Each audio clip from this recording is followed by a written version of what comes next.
Hi friends, welcome to my channel. హ్యాపీగా వెళ్తున్న మన జీవితంలో ఒక్కొక్కసారి స్పీడ్ బ్రేకర్స్ లాగా మనకు సంబంధం లేని, మనకు ప్రమేయం లేని ఏదైనా ఆపద రావచ్చు. తెలుసో తెలియకో లేకపోతే తెలిసి చేసిన తప్పు రూపంలో కూడా ఒక ఆపద రావచ్చు. ఈ రెండిట్లో తెలిసి చేసినా తెలియక చేసినా మనకు వచ్చిన ఆపద నుంచి ఎలా బయటపడాలి అని మనం ఆలోచించినప్పుడు మనకి ఇద్దరు వ్యక్తులు గుర్తుకొస్తారు. ఒకడు మనకు తెలిసిన వాళ్ళు ఎవరైనా ఉన్నారా అని చెప్పి మనుషుల్ని వెతుక్కునే పనిలో ఉంటే, అదే మన మనస్సు దేవుడిని, మనకి కనిపించని దేవుణ్ణి కూడా సహాయం చేయమని అత్యంత నమ్మకంతో వేడుకుంటాం. అయితే దేవుడు సహాయం చేసిన మనిషి రూపంలో ఉన్న మనిషి మాత్రమే సహాయం చెయ్యాలి. కాబట్టి అలా చేసుకుంటున్నందువల్లనే మన మానవ సమాజం ఇంత డెవలప్ అవటానికి కారణమైంది. అయితే కొంతమందికి ఆ ఆపద నుంచి బయటపడటానికి చిటుక్కున బయటపడతారు. కొద్దిసేపట్లోనే, కొన్ని రోజుల్లోనే ఆ యొక్క ఆపద నుంచి బయటపడి రిలీఫ్ ఫీల్ అయిపోతే, కొంతమంది జీవితాంతం వాళ్ళ బతికినంత కాలం ఏదో ఒక ఆపదలు వచ్చి ఆ ఆపదల్లోనే విలవెల్లాడిపోతూ ఉంటారు. వాళ్ళు మనుషులు ఎదుగుతూ ఉంటారు, వాళ్ళకి సహాయం చేసేవాళ్ళు ఉన్నా దొరకరు. దేవుణ్ణి ప్రార్థన చేస్తూ ఉంటారు. దేవుడు మనిషికి చెప్పిన సహాయం చేయమని మనిషి కూడా, ఆ మనిషి దేవుడి మాట కూడా లెక్క చేయని స్టేజ్లోకి వెళ్ళిపోయాడు. కాబట్టి తనకి ఇష్టం అనుకుంటే చేస్తాడు, లేకపోతే చెయ్యడు. కాబట్టి అనేక మంది ఈ రోజుకి అనేకమైన ఆపదల్లో, సమస్యల్లో విలవల్లాడిపోతూ ఉంటున్నారన్నది మీ అందరికీ తెలిసిన విషయమే. అయితే ఇలాగ ఆపదలో ఉన్న వాళ్ళని, సహాయం చేసే వాళ్ళని, ఆదుకునే వాళ్ళను అతి కొద్ది మందే ఎందుకుంటున్నారు అన్ని గనక మనం ఆలోచిస్తే, మన జనరేషన్కి కానీ, మన పిల్లలకు కానీ, రానున్న తరాలకు కానీ మనకేదన్నా సమస్య వచ్చినా, లేదు మనం ఎవరికైనా సహాయం చేయవలసి వచ్చినా అన్న ఈ రెండు మాటలు గనక చిన్నప్పటి నుంచే మనము గనక వాళ్ళకి అలవాటు చేస్తే, ఆ అలవాటు పెనువృక్షంలాగా వాళ్ళ మనస్సులో నాటుకుంటుంది. అలా నాటుకున్న వాళ్ళు తప్పనిసరిగా సహాయమే చేస్తారు అని చెప్పటానికి నా వీడియోస్ ఎక్కువగా నా స్టూడెంట్స్, పిల్లలు ఎక్కువగా చూస్తారు. కాబట్టి అండ్ వాళ్ళందరూ నా దగ్గర నుంచి ఒక కథ చెప్పమని ఎప్పుడు నన్ను కోరుతారు. కాబట్టి వాళ్ళ కోసమే ఒక కథ చెప్తున్నాను, వాళ్ళ కోసమే ఈ వీడియో అంకితం చేస్తున్నాను. దయచేసి మర్చిపోకుండా మా పిల్లలందరికీ ఈ వీడియోని చూపించమని మిమ్మల్ని అందరినీ వేడుకుంటున్నాను. Thank you very much. ఇద్దరు కొత్తగా పెళ్ళైన భార్య భర్తలు చాలా సంవత్సరాలైనా పాపం వాళ్ళకి పిల్లలు పుట్టరు. ఆయన ఒక చిన్న ఎంప్లాయ్, ఇంకా ఇదే బాధలో ఉంటూ ఆలోచిస్తూ ఉంటారు. కానీ ఆయనకున్న ఒక అద్భుతమైన మనస్తత్వం ఏంటంటే, ఆపదలో ఎవరైనా తనకి ఎదురైతే గనక చేతనైన సహాయం తప్పనిసరిగా చేస్తాడు. ఇక్కడ సహాయం అంటే డబ్బు చేస్తేనే సహాయం అని అనుకోమాకండి, ఏదైనా సరే సహాయమే. అటువంటిది ఒకరోజు ఎర్లీ మార్నింగ్ వెజిటబుల్స్ తెద్దామని చెప్పి ఆ యొక్క బయటికి వెళ్ళి అక్కడ వెజిటబుల్స్ తీసుకొని వస్తూ ఉండేటప్పటికి వేరే ఊరు నుంచి ఒక తండ్రి తన కూతుర్ని బండి మీద ఎక్కించుకుంటూ వచ్చి సడన్ గా బండి ఆగిపోద్ది. దాన్ని ఎంతో స్టార్ట్ చేస్తూ ఉంటారు కానీ అది స్టార్ట్ అవ్వదు. ఆ పాప టెన్షన్ పడిపోతా ఉంటుంది. ఈయన దగ్గరికి వెళ్ళి, ఏంటమ్మా ఎందుకు అంత టెన్షన్ పడుతున్నావు, బండి పాడైపోయింది ఎలాగలా బాగుపడద్దు కదా అంటే, అంకుల్ లేదంకుల్, నేను చిన్నప్పటి నుంచి మా డాడీకి డాక్టర్ని అవుతానని మాటిచ్చాను. ఆ డాక్టర్ అవ్వాలంటే ఈరోజు నీట్ ఎంట్రన్స్ రాయాలి. నేను ఒక్క నిమిషం కాదు, ఒక్క క్షణం లేట్ అయినా సరే లోపలికి నన్ను ఎలవ్ చేయరు. నేను ఇంతకాలం పడిన శ్రమంతా నేను అక్కడికి చేరుకోకపోతే నేను జీవితాంతం బాధపడుతూనే ఉండాలి. లేదు మళ్ళా ఎన్ని సంవత్సరాలకి అవకాశం వస్తుందో లేదో నాకు తెలియదు. అంత కష్టపడి చదివాను కాబట్టి అందుకే అంత టెన్షన్ పడతాననేటప్పటికీ ఆ పాప పడుతున్న బాధను చూసి పాపం వాళ్ళ నాన్న కూడా ఎంత ట్రై చేసినా బండి స్టార్ట్ అవ్వకపోతే వెంటనే ఈయన పిలిచి, ఆగండి, మీరు ఇమీడియట్గా నా బండి వేసుకుని వెళ్ళండి, ఇదిగోండి నా విజిటింగ్ కార్డు, అయిన తర్వాత నాకు ఫోన్ చేయండి.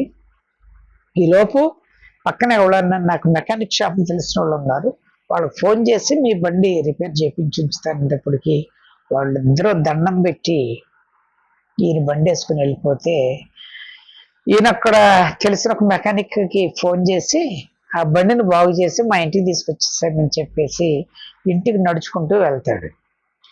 వీళ్ళ భార్య ఇంటికి వెళ్ళినప్పుడు, ఏంటండి బండి రాకోకుండా మీరు ఒక్కరే నడిచి వచ్చారేంటంటే, ఈ జరిగిన విషయం అంతా చెప్పేటప్పటికి ఫస్ట్ మనం ఎవరికన్నా ఏదైనా సహాయం చేసినప్పుడు ఆడవాళ్ళు అవ్వచ్చు మగవాళ్ళు అవ్వచ్చు, ఇద్దరు ఏకమై ఒకే ఆలోచనతో ఉన్న వాళ్ళు దొరకటం అనేది చాలా కష్టం. అతి తక్కువ మంది మాత్రమే ఉంటారు.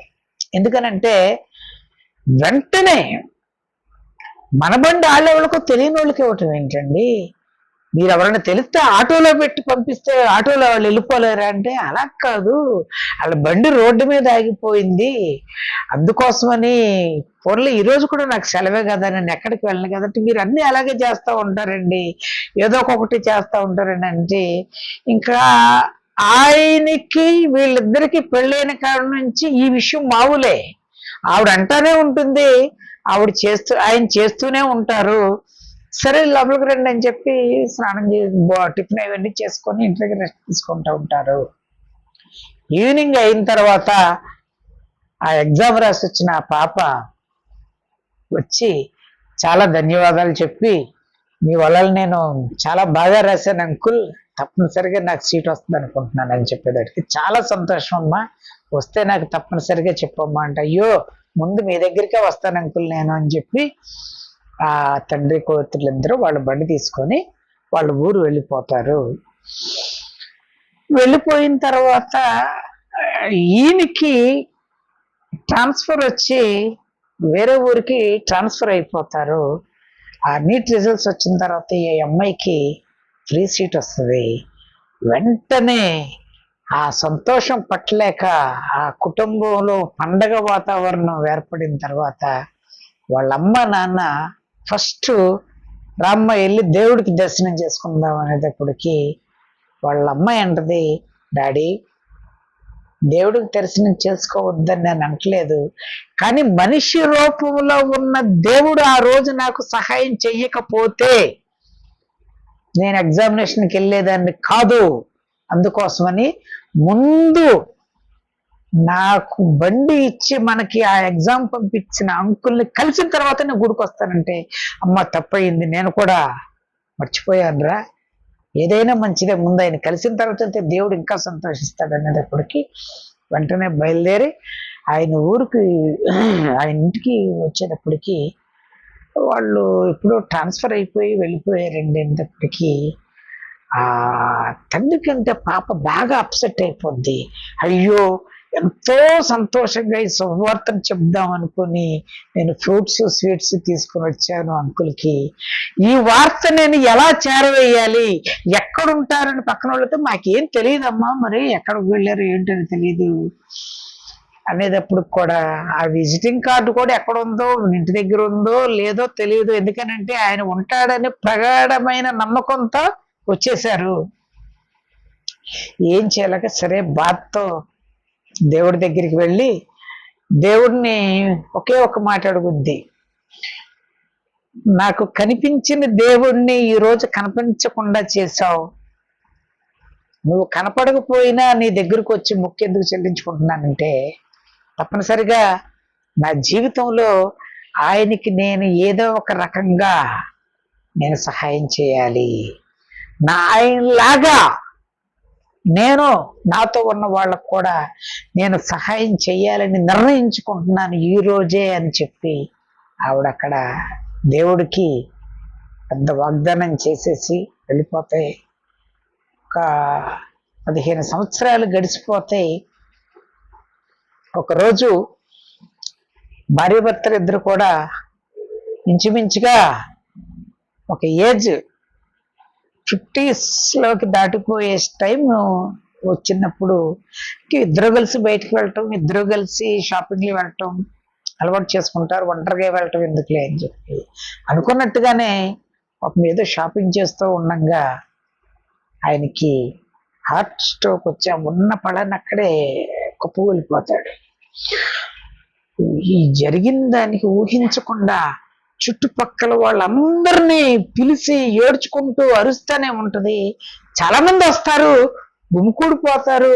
అయ్యో అయ్యో అనేవాళ్ళు కొందరైతే అంబులెన్స్ పిలవండి అని కొంతమంది అనేవాళ్ళు అయితే ఇంకా కొంతమంది ఈ పడిపోయిన వాళ్ళని ఫోటోలు చేసుకొని అవి రీల్స్ గా షేర్ చేసుకునే వాళ్ళు ఎక్కువైపోయి అదంతా గందరగోళం వాతావరణం అయిపోయి ఆయన్ని హాస్పిటల్కి పంపించాలన్న స్పృహలో కూడా లేకుండా మనుషులు తయారైపోతూ ఉంటే ఇద్దరు గర్ల్స్ స్టూడెంట్స్ కాలేజీకి వెళ్తే అయ్యో పాపం ఏం జరిగిందని వచ్చి చూసేటప్పటికి అక్కడ మనిషి పడిపోయి ఉంటే కనీసం ఫోన్ చెయ్యాలని కూడా లేకపోతే ఒక ఆటోలో ఎక్కించన పంపించవచ్చుగా, మీ రీల్స్ తగలయ్యా, మీ ఫోటోలు తగలయ్యా అని ఇద్దరిని తిట్టేసి వెంటనే ఒక అంబులెన్స్ ఫోన్ చేయటం, వెంటనే వాళ్ళిద్దరు కలిపి ఆయన్ని వాళ్ళ భార్యని పక్క తోడుని తెప్పి హాస్పిటల్కి తీసుకువెళ్తారు.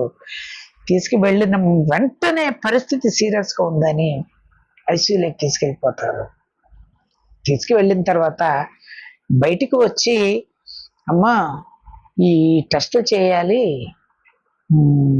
చాలా సివియర్గా ఉంది, ఆల్రెడీ ఒక ఇంజెక్షన్ చేశాము, అందుకోసమని బైపాస్ సర్జరీ చేయాల్సి ఉంటుంది, మరి మీరు డబ్బు అన్ని రెడీ చేసుకుంటే గనక రెడీ చేసుకునే కంటే ముందు ఈ టెస్ట్లన్నీ చేయించాలని చెప్పేటప్పటికి ఏదో బయటికి వెళ్దామని వచ్చారు. సరే ఇంటికి వెళ్ళి తీసుకొచ్చినా వాళ్ళ దగ్గర అంత స్తోమత లేదు, పెద్ద పెద్ద సర్జరీలు చేపించేసి అంత ఉన్నవాళ్ళు కాదు, బట్ నార్మల్ ఫ్యామిలీ అలా వెళ్తుంది. ఏం చేయాలి అని పాపం ఆలోచిస్తూ ఉండే క్షణంలో సరే ఇంక మెడలో నగలవి ఉన్నాయి, ఈ హాస్పిటల్లో ఇస్తే డాక్టర్లు అవి తీసుకోరు కదా, ఏదైనా షాప్లోకి వెళ్ళి పెట్టన్నా తీసుకురావాలన్నా తన బయటికి వెళ్ళాలి. తన బయటికి వెళ్తే ఆడపిల్లలు ఏమవుతారు, ఈ నా భర్త ఏమైపోతాడో అనుకుంటారు. ఆడపిల్లలు కూడా అక్కడ దించిన తర్వాత వాళ్ళ కాలేజీకి వాళ్ళు వెళ్ళిపోతారు. సరే అలాగే కూర్చున్న టైంలో ఒక కారులో నుంచి గబగబ వచ్చేటప్పటికి అందరూ తప్పుకోండి అని చెప్పి పక్కన పంపించేసేటప్పటికి ఆ హాస్పిటల్ పెద్ద కార్పొరేట్ హాస్పిటల్లో ఆ మెయిన్ డాక్టర్ గారు అనమాట, ఆవిడ వచ్చినప్పుడు గబగబా లోపలికి వెళ్తారు. వెళ్ళినప్పుడు అక్కడ ఉన్న వాళ్ళు వచ్చి ఇలాగా పేషెంట్ ఆల్రెడీ ఇలాగ వచ్చారండి, చాలా సివియర్ పేషెంట్ అనేసరికి ఇమీడియట్గా ఐసీయూ రూమ్లోకి వెళ్ళి చూసిన వెంటనే ఒక్కసారి షాక్ అయిపోద్ది.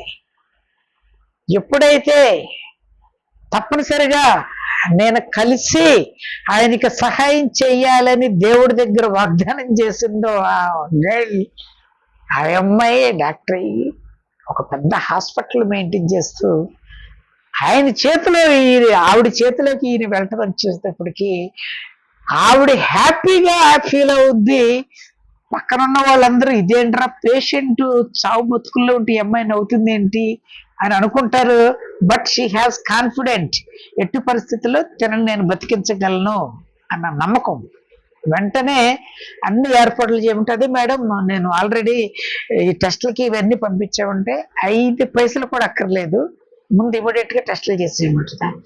ఇదేంటి ఇలా ఆడుతుంటుంది, సరే మనకెందుకులే అని చెప్పి టెస్టులు అన్ని రెడీ చేసేసి మొత్తం అంతా అయిపోయిన తర్వాత వాళ్ళ అమ్మగారి దగ్గరకు వచ్చిన తర్వాత లోపలికి తీసుకెళ్ళింది.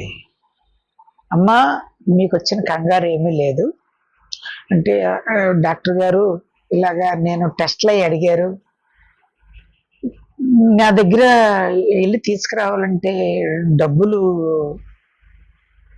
కొంచెం తక్కువగా ఉన్నాయి, ఈ బంగారం అది బయట పెట్టుకొని వచ్చే వరకు నా భర్తకి ఏమైనా అవుద్దని వెళ్ళలేదని అనేటప్పటికి, నువ్వు 5 పైసలు కూడా కట్టక్కర్లేదమ్మా, నేను బైపాస్ సర్జరీ చేసే తర్వాత వచ్చి నేను మాట్లాడతాను, మీరు ఏమన్నా తిన్నారా అంటే, నేనేం తినలేదమ్మా, పొద్దున్న వచ్చేలా పడిపోయాము, అయినా డాక్టర్ గారు మీరు ఇంకేం మాట్లాడొద్దని చెప్పి ఆ నర్సుని పిలిచి వీడికి ముందు ఇమీడియట్ గా టిప్ మీద పెట్టించి ఆ రెస్ట్ రూమ్ ఉంటుంది కదా అందులో పెట్టండి, మీరేం కంగారు పడమాకండమ్మా, ఆయన మళ్ళా మీకు ఎలా ఉన్నారో అలాగే నేను మీకు చెప్తాను అనేటప్పటికి ఆవిడ చేతులకు దండం పెడితే, పెద్దవాళ్ళు ఎప్పుడు చిన్నపిల్లలకి దండం పెట్టకూడదమ్మా అని చెప్పి చేతులు పట్టుకొని లోపలికి వెళ్ళిపోతే, చాలా మేజర్ సర్జరీ చేసిన తర్వాత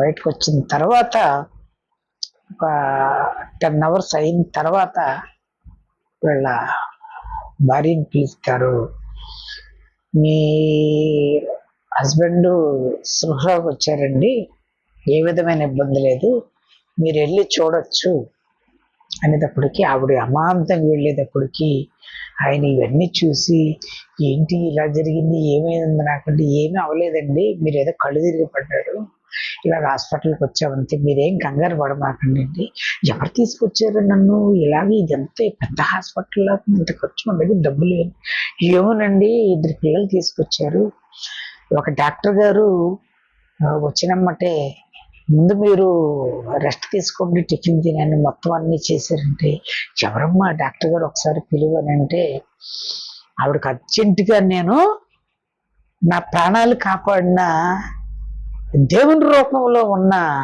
ఆ డాక్టర్ అమ్మకి నేను దండం పెట్టాలంటే, పెద్దవాళ్ళకైతే దండం పెట్టచ్చు డాడీ, చిన్నపిల్లలకైతే దండం పెట్టకూడదు డాడీ అని తలుపు దగ్గర నుంచొని ఉంటుంది. డాడీ అంటున్నారంటే ఈ అమ్మాయిని చూసేటప్పటికి, అప్పుడే మర్చిపోయారా డాడీ నన్ను, 15 సంవత్సరాల క్రితం మా నాన్న నేను ఎగ్జామ్ ఎంట్రన్స్ రాస్తా ఉండగా మీరు బండి చెందరికి అమ్మా నువ్వా అనేటప్పటికి నేనే అంకుల్, నా నాన్న డాక్టర్ అయిన తర్వాత ఒక 10 సంవత్సరాలే బతికాడు డాడీ, ఎందుకనంటే ఆయన రుణం ఆయన తీర్చేసుకున్నారు, నేను కూడా ఆయన రుణం తీర్చేసుకున్నాను, కానీ నాకు ఈ డాక్టర్ భిక్ష పెట్టిన మీ యొక్క బాధ్యతని చూడాలని చెప్పి ఆయన దేవుడి దగ్గరికి వెళ్ళిపోయారు, మీరు చూడవలసిన బాధ్యత నాకుంది కాబట్టి దేవుడు నా దగ్గరికి పంపించాడు, అందువల్ల ఈ జరిగిన ఈ సంఘటన వల్ల దేవుడు నన్ను కలపటానికి చేశాడు, కానీ మీ ఆరోగ్యం అన్ని జాగ్రత్తగా ఉండాలి, అందుకోసం అని చెప్పి ఈ రోజు నుంచి మనం అందరం కలిసే ఉంటున్నాం. అది కాదమ్మా అనేలోపు, మీ అమ్మాయినైతే మీరు అలా పంపించేస్తారా, మాట తగ్గినాడే లేదమ్మా అనేటప్పటికి, ఏంటమ్మా నేనేదో చిన్న సహాయం చేశాను, నువ్వు ఎంత మంచిగా చెప్తుంటే నేను తట్టుకోలేకపోతున్నానమ్మా అంటే, అలా తట్టుకోమాకండి, తట్టుకోలేను అని అన్నారనుకోండి, మళ్ళీ స్ట్రోక్ వచ్చి స్ట్రోక్ రావటం ఇంజక్షన్ చేస్తారనేటప్పటికి అందరూ హ్యాపీగా నవ్వుకొని ఆ ఇంటికి వెళ్ళటానికి సిద్ధపడతారు. మై డియర్ ఫ్రెండ్స్, ఆపదలో ఉన్న వాళ్ళని ఆదుకోవటం అంటే ఫస్ట్గా మనందరికీ వచ్చే ఒకే ఒక డౌట్ కానీ అనుమానం కానీ లేదు ఆలోచన కానీ ఏంటంటే, డబ్బు సహాయం చేస్తేనే సహాయం అనుకుంటారు, అది చాలా తప్పు. డబ్బు అనేది అన్నిసార్లు అన్ని సందర్భాల్లో ఉపయోగపడదు. మీరు వెళ్తున్నప్పుడు రోడ్డు మీద పడిపోయిన వాళ్ళని తీసుకొచ్చినందుకే ఆ ఇద్దరు పిల్లలు ఆల్రెడీ దేవుడి లెక్కలోకి వెళ్ళిపోయారు. తీసుకెళ్లి హాస్పిటల్కి టయానికి జాయిన్ చేశారు. అక్కడ అనేక మంది ఉన్నా వాళ్ళిద్దరికీ ఎందుకు అవకాశం ఇచ్చాడంటే వాళ్ళ ద్వారా పని చేయాలని రాసిపెట్టుంది. బట్ ఈయన చేసిన మంచితనం వల్ల లేట్ అయినా ఈయన ప్రాణాలు తీయకుండా దేవుడు అడ్డుపడ్డాడు. అది మాత్రం పక్కా.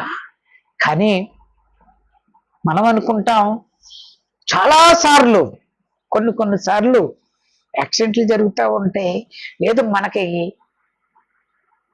వాళ్ళకి ఆదుకునే స్థితిలో చేయగలిగే స్థితిలో ఉన్న ఇటువంటి వాళ్ళు చాలా మంది ఉంటారులే అని చెప్పి నెగ్లెక్ట్ చేసి వెళ్ళిపోయిన సందర్భాలు మనందరి జీవితాల్లో అనేకమైనవి ఉంటాయి. కానీ అదే ఆపద మనకు వచ్చినప్పుడు ఎంత విలవిల్లాడతామో ఎదుటి వాళ్ళు కూడా అంత విలవిల్లాడతారు అనేది మాత్రం పక్కా. అది మీ అందరికీ తెలిసిందే. కాకపోతే కొంచెం మానవత్వం అనేది చూపించినందు వలనే ఈరోజు youth I have seen so many times in so many places బర్త్డేలు కానీ వాళ్ళ యొక్క గ్రాండ్ ఫాదర్ చనిపోయారో లేకపోతే గ్రాండ్ ఫాదర్ బర్త్డే అనో లేకపోతే వాళ్ళకి పిల్లలు పుట్టారు ఫస్ట్ బర్త్డేలన్నీ కొంతమంది ఏదో పెద్ద పెద్ద లగ్జరీ సూట్ హోటల్ ఉన్న ఏదో పెద్ద పెద్ద హోటల్లో చేసుకుంటున్నారు. కానీ పిల్లలు లేని తింటాకి తిండి కూడా లేని వేసుకుంటాకి బట్టలు కూడా లేని వాళ్ళ యొక్క అనాథ శరణాలయాల దగ్గరకు వెళ్ళి వాళ్ళ సమక్షంలో బర్త్డేలు చేసుకొని వాళ్ళతో కేక్ కట్ చేసి వాళ్ళకి కావాల్సిన మినిమం నీడ్స్ బట్టలే అవ్వచ్చు, ఒక దుప్పటి, మన ఇంట్లో మనిషికి 2-3 దుప్పట్లు ఉంటాయి. పొద్దున్నే లేచిన తర్వాత కాలుతో అంతా వదిలి కింద పడద్ది. ఆ దుప్పటి వాళ్ళకి ప్రాణంతో సమానం. ఎందుకంటే చలి టైంలో కింద పడుకునే వాళ్ళు ఎంత గిజగిజలాడిపోతారో అనేది తెలుసు. మనం స్వెటర్లు గిట్టర్లు అన్నీ వేసుకుంటాం, కానీ వాళ్ళకి ఆదుకోవాలి. ఈరోజు యూత్ కానీ ఎక్కువగా ఆడపిల్లలు అటువంటి పనులు చేయటం నేను ఎక్కువగా చూసా. ఎందుకనంటే మగవాళ్ళు చేయట్లేదా అని నేను తప్పు పట్టట్లేదు, చేస్తున్నారు. నేను చూసి చెప్తున్నాను. ఎక్కువ సంఘటనలో వాళ్ళు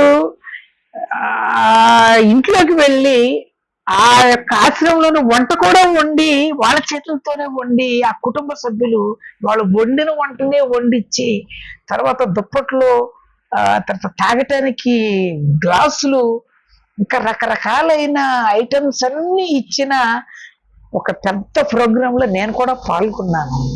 before in my previous job చాలా సార్లు కొంతమంది వాళ్ళకి ఏది కావాల్సింది వడ్డిచ్చేయమని అని వెళ్ళిపోయేవారు. కొంత తప్పనిసరిగా మేమే ఉంటాము అని అక్కడ ఉండి ఆడపిల్లలు చిన్న పిల్లలు వాళ్ళంతా చేసేటప్పటికి నాకు అనిపించింది యూత్ చెడిపోవాలన్నా పాడైపోవాలన్నా ఈ ప్రపంచాన్ని మార్చాలన్నా ఈ ప్రపంచాన్ని అధోగతి చేయాలన్నా యూత్ చేతుల్లోనే ఉంది. అందుకోసమనే మన యొక్క జనరేషన్ ని ఎప్పుడు మంచి వాళ్ళగా ఉండాలని మాత్రమే కోరుకుంటాం. బట్ సంఘ వ్యతిరేక శక్తులుగా మారే యూత్ ఉన్నారు. వాళ్ళ ఊబిలోకి లాక్కొని వాళ్ళను కూడా చెడగొట్టుకునే వాళ్ళు ఉన్నారు. అట్ ద సేమ్ టైం ప్రేమ, కరుణ, జాలి, మానవత్వం అంటే ఇటువంటి పిల్లలు చూసి నేర్చుకోవాలరా అని మనకు బుద్ధి చెప్పే పిల్లలు కూడా చాలా మంది ఉన్నారు. అందుకోసమనే ఈ చిన్న పిల్లలుగా ఉన్న వాళ్ళకి వాళ్ళు ఏమవ్వాలి, ఏం సంపాదించుకోవాలి, వాళ్ళ జీవితమే ఎలా ఉండాలి, వాళ్ళు మనకేమి చెయ్యాలి అన్న ఆలోచన ఉన్నా వాళ్ళు ఎదుట వాళ్ళకి ఏం చెయ్యాలి, వీళ్ళకి ఏదైనా ఆపద వచ్చినప్పుడు పక్క వాళ్ళ నుంచి ఎలా అడిగి తీసుకోవాలన్న ఈ 2 మాటలు గనక మనం చిన్నప్పటి నుంచి అలవాటు చేస్తే తప్పనిసరిగా ఈ యొక్క పనుల్లోకి ఎవరైతే వెళ్తారో అది ఒక ఎడిక్షన్ లాగా ఈ సహాయం చేయటం ఆదుకోవటం అన్న జాసులోకే మనం ఎప్పుడైతే వెళతామో, ఎప్పుడు వెళ్ళనిస్తుంది అటువంటి అద్భుతమైన ఆనందం కలిగించే క్షణాలు ఏమైనా ఉన్నాయంటే మనం ఎదుటి వాళ్ళకి సహాయం చేసినప్పుడే. అదే ఒక బూస్ట్ లాగా మనందరికి పనిచేస్తుంది. అటువంటిప్పుడు 2 ఉపయోగాలు ఉంటాయి. యూత్ చెడు మార్గాల వైపు వెళ్ళటం తగ్గిపోద్ది, మంచి మార్గాల వైపే వెళతారు. అటువంటప్పుడు అందరూ బాగుంటే మన ప్రపంచం, మన మానవ జాతి కూడా ఇంకా అభివృద్ధి చెందుద్ది.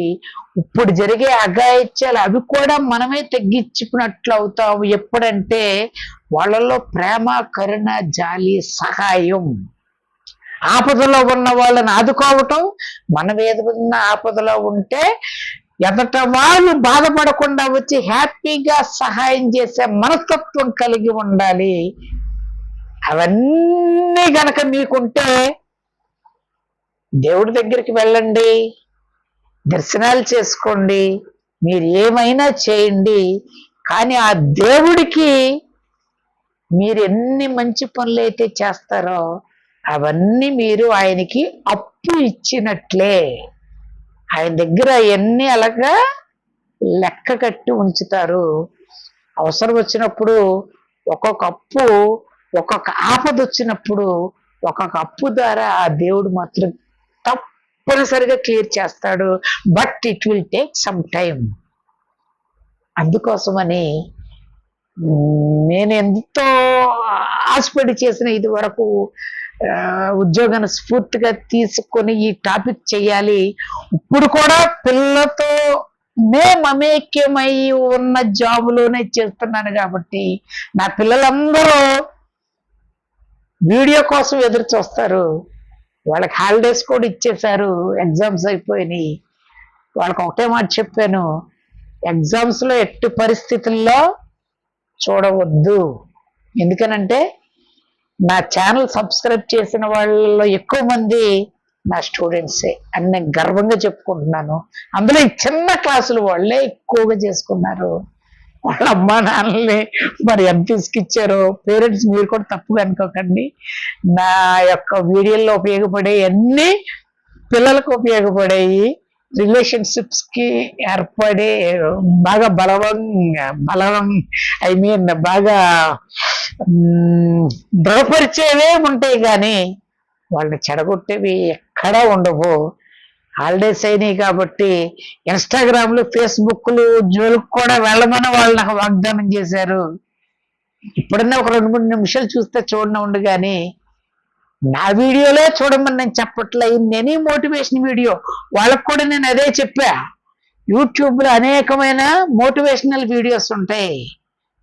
మీరు ఎంతసేపు ఫేస్బుక్, ఇన్స్టాగ్రామ్ చూసినా 2-3 ఇవి చూసారంటే, వీటికి అలవాటు పడ్డారంటే వాటి నుంచి ఇటువైపుకి వస్తారు.